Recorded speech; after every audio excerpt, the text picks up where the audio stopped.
Hey, how you doing, buddy? I'm okay. New people in the back of the room, huh? All right. How we doing? Obviously, yesterday was another tough loss for our football team. Um, we just couldn't do enough offensively to put the ball in the end zone, to score enough points to win. You know, the object is to have one more point than the other team, and we wasn't able to accomplish that. I like the fight of our football team in the second half. I think the guys came out. We came out and played some spirited football in the second half, but it just sometimes a little too late. Wasn't able to rally and get the things done. And it's unfortunate, after 13 games to be sitting here saying we still haven't played a full football game, but that's part of it. That's our reality, and that's where we are. We have to own that as a team. And we talked about it today. No one can change our situation but us. At some point in time, those kind of games we want to play at home where it matters in the elements and hopefully be fighting for a division title, but we're a long way from that. But I think all these things are learning experiences for our football team as we move forward, because obviously we got to win a game first before we can do anything. But I try to take these opportunities to talk about where we want to go. I think you have to do that from time to time to make guys really, truly understand what we're trying to get to. And we're ways away from that, and I think we all can see that and understand that. But at the same time, I'm not going to quit showing them where we want to be and where we expect to be at some point. But we know there's a lot of work in between that. So, again, the guys walked in today. They were outstanding as usual. But to say they're not disappointed or mad, they are. And they should be. And I think every coach should be, because nobody should feel good about being in the situation we're in. We've made it this way. Nobody else has made it this way. This is our doing. So we have to do everything we can to get ourselves out of it. We got 3 more opportunities. We go to Buffalo this week, another tough opponent in their stadium, and so we got to get better. Obviously, the one good part about yesterday was no injuries.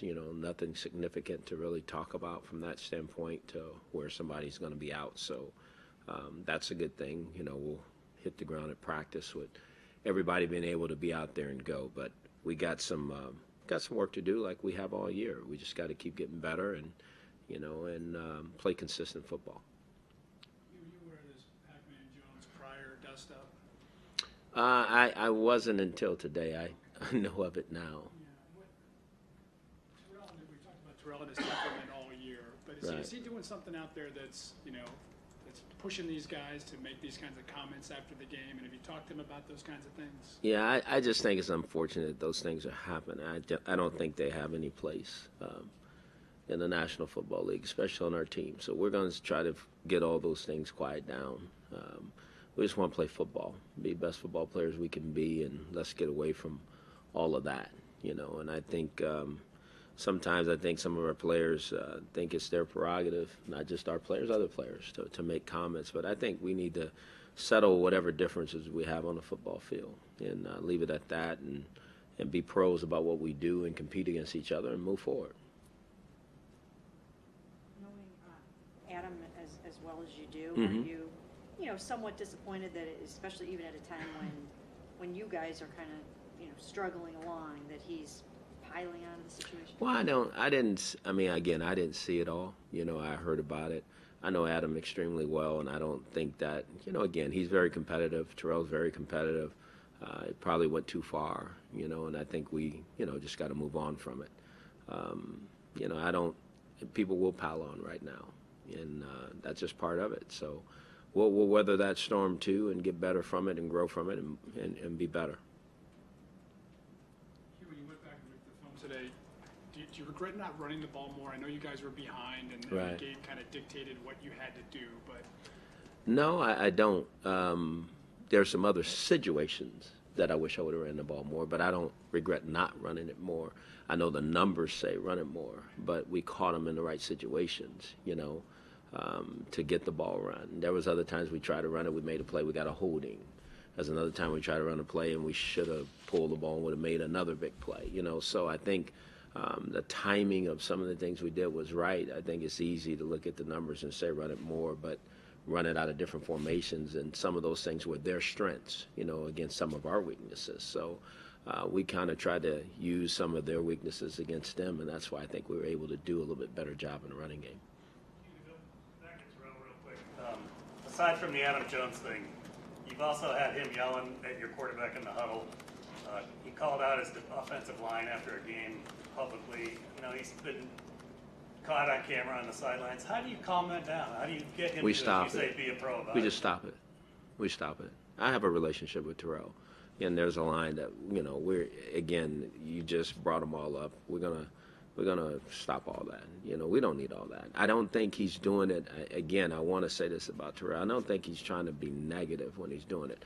The conversation on the field yesterday, I think, was that. It wasn't what I think. They were just about the clock running down. I don't think he's seen it. And those things happen from time to time. It's not the first time those things have happened. All the other things you mentioned, that's just not what the type of football team we want to be, But I think Terrell is trying to come from a good place, but you just got to direct that energy in a different way, and I think he will. I think there's lessons to be learned. Some people file it under wanting to win so bad, but winning so bad can't supersede the team and how we're going to do things. So that's what we'll do. Will it affect all your advice, thoughts on signing him to a contract extension? Well, no. I mean, I know, like I said, I know Terrell. I mean, again, these are things that can be worked through and understood, and but I will always take in consideration of everything, and I'm sure our organization will too as we make these decisions as we move forward. There's a type of team we want to be, and we're gonna be. So we'll get these things, these antics, or however you guys want to look at them, slowed down, because we want to do this thing right. But again, I don't want anybody to think that he is the root of a problem or something like that. I just think we got to redirect and channel some of his energy. When you went back and watched the film, what stood out about Robert's performance in simple areas maybe you thought that he could have gotten better? That what? Thought he could have done better? Well, I think there's places the ball could have went sooner, Again, that was like another first game for Robert. I'm sure it kind of felt like Philadelphia a little bit all over again. That's what I said to him today, and now he's got his feet wet. Now you've been out there, you've gotten hit a couple of times, you've been in there's live bullets yesterday. So hopefully, normally, there's an improvement from week 1 to week 2. So I'm looking forward to that and see if we can make that jump. But, again, he can play better, and I think he knows that, and I think we can play better as an offensive unit. That you kind of want to take a look at Robert right now over Cody? Is it because did you feel like you saw kind of enough of what Cody could do, and now you need to see a little bit more of what Robert could do as you head into the offseason? Right, I think that's a fair assessment. I mean, I think I saw Robert for, now what has been 2 games. I've seen Cody for over 7 games, and I think to make a fair evaluation, you need to let a guy play. Just as we've let Cody play, I think I need to let Robert play a little bit and find out a little more. So it's not, I don't see it so much as Robert being over Cody, as opposed to here's a chance to evaluate a guy in real football, in a real game, under adverse conditions and see what he can do. We haven't had a chance to ask you about Lawrence Taylor. Mm-hmm. How good was it to get him extended? What does that say that he wanted to extend in the middle of a winless season? Oh, no, I thought it was really important. I mean, he's a young man that we were able to add to our football team, during draft time last year. And he's come in and he's made some plays for us. He's a young player and knows how to play.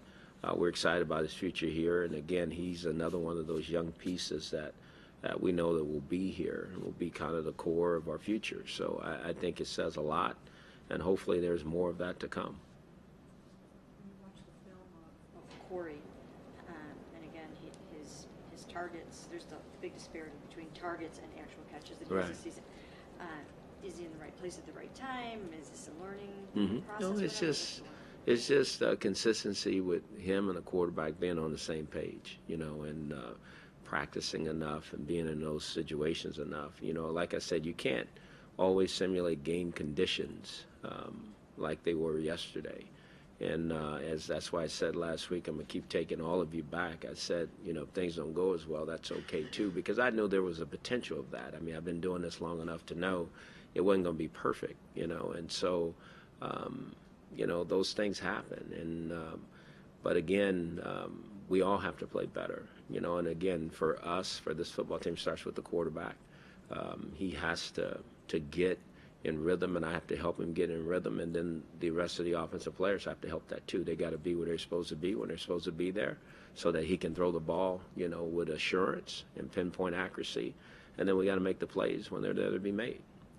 Was there a second look in the flea flicker? I know Corey was in single coverage down the Yeah, honestly, bad call by me. You know, that just, yeah, bad call. You know, and again, you know, we'll grow as we continue to go, because those are things that you try to throw away, you know, in those situations. And honestly, he probably was, you know, and didn't throw it far enough, you know. But you can throw this thing out of bounds, you know, and give yourself a chance to live for the next play, you know. But again, we'll grow from those too. But I put him in that spot. He didn't put himself in that spot. Great call. Absolutely. You know, I'm jumping on top of the stands and high-fiving the fans, and when it doesn't work, it's just what happens. You know, it goes the other way on you. I've been a part of those too. Yeah, I'm sure you guys focused on Eifert all week. So what's your reaction when he's able to get 2 touchdowns early and it seems like the coverage is... Yeah, disappointing. I mean, I think the guys will tell you that there were some good calls in some of those situations. We just didn't execute as well as we could. Again, you know, I mean, they get paid too. Those are good players, and they made some plays. And but again, I give kudos to our defense. They slowed them down in the second half, you know, as well as they could to give us a chance. We just couldn't, you know, get enough points on offense to make it a real game. I'm sorry? What did you see from Jonathan Cooper when you looked at the tape? I saw a guy playing his first game. I think there were some good things, and there were some things to improve on. Just like any player that walks out there the first time, you know. Again, you know, you got him next to Cam, and Cam's trying to, you know, give him information. He's trying to get information back, and you got Spencer Durango next to him on the other side. So that's tough, you know. Part of our issue has been continuity, you know, having the same guys out there all the time. But I thought he went out there and battled. Played as hard as he could, did some good things, and there's some things to work on as we move through the week. Good. And what's your last one? Another thing we haven't had a chance to speak to you about. What's your message to Jordan Payton? What's my message to Jordan Payton? Don't make stupid mistakes. You know, you can't do that. You know, again, that's disappointing. You know, I don't know exactly what it is, you know, but again, to lose any player on our team for anything that's other than injury or something like that, it's not right, you know. So he'll grow from this.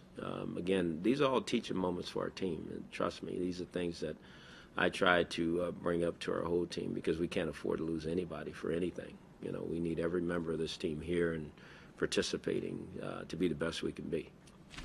Thank you. Thanks.